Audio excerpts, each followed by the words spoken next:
வணக்கம் நண்பர்களே. நீங்கள் பார்த்து கொண்டிருப்பது விஜய் சென்ட்ரல். இன்று தமிழக அரசியலில் பெரும் கவனத்தை ஈர்த்து வரும் ஒரு முக்கிய விவகாரத்தை பற்றித்தான் இந்த வீடியோவில் விரிவாக பார்க்க போகிறோம். தமிழக வெற்றிக் கழகத்திற்கும் திமுகவிற்கும் இடையே அரசியல் மோதல் தொடர்ந்து தீவிரமடைந்து வருகிறதா? சமீபத்திய அரசியல் நிகழ்வுகள் என்ன சொல்கின்றன? நீதிமன்றத்தில் நடைபெற்று வரும் வழக்குகள், அரசியல் குற்றச்சாட்டுகள், இரு தரப்பினரின் விளக்கங்கள், மக்களின் எதிர்பார்ப்புகள், இவை அனைத்தையும் இன்று விரிவாக அலசப் போகிறோம். சமூக வலைத்தளங்களில் பல தகவல்கள் பரவி வருகின்றன. ஆனால் இந்த வீடியோவில் உறுதிப்படுத்தப்பட்ட தகவல்கள், அதிகாரப்பூர்வ அறிக்கைகள் மற்றும் அரசியல் பகுப்பாய்வின் அடிப்படையிலேயே பேசுகிறோம்.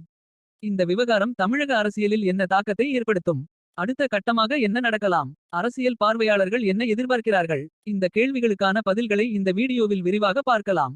எனவே இந்த வீடியோவை இறுதிவரை பார்க்க மறக்காதீர்கள். உங்கள் கருத்துகளையும் கமெண்டில் பதிவு செய்யுங்கள். இப்போது இன்றைய முக்கிய அரசியல் செய்திக்குள் செல்லலாம். தமிழக அரசியலில் தற்போது அதிகம் பேசப்படும் விஷயம் தமிழக வெற்றிக் கழகத்திற்கும் திமுகவிற்கும் இடையே உருவாகியுள்ள அரசியல் மோதல்தான். இரு தரப்பினரும் ஒருவரையொருவர் கடுமையாக விமர்சித்து வரும் நிலையில் பல்வேறு அரசியல் விவாதங்கள் மக்களிடையே கவனம் பெற்று வருகின்றன.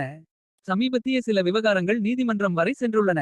அவற்றில் நீதிமன்ற விசாரணைகள் தொடர்ந்து நடைபெற்று வருகின்றன. அதே நேரத்தில் இரு தரப்பினரும் தங்களது நிலைப்பாட்டை பொதுமக்கள் முன் தொடர்ந்து விளக்கி வருகின்றனர்.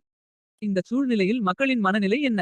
அரசியல் விமர்சகர்கள் என்ன கூறுகிறார்கள்? வரவிருக்கும் தேர்தல்களை இந்த மோதல்கள் எந்த அளவுக்கு பாதிக்கக்கூடும்?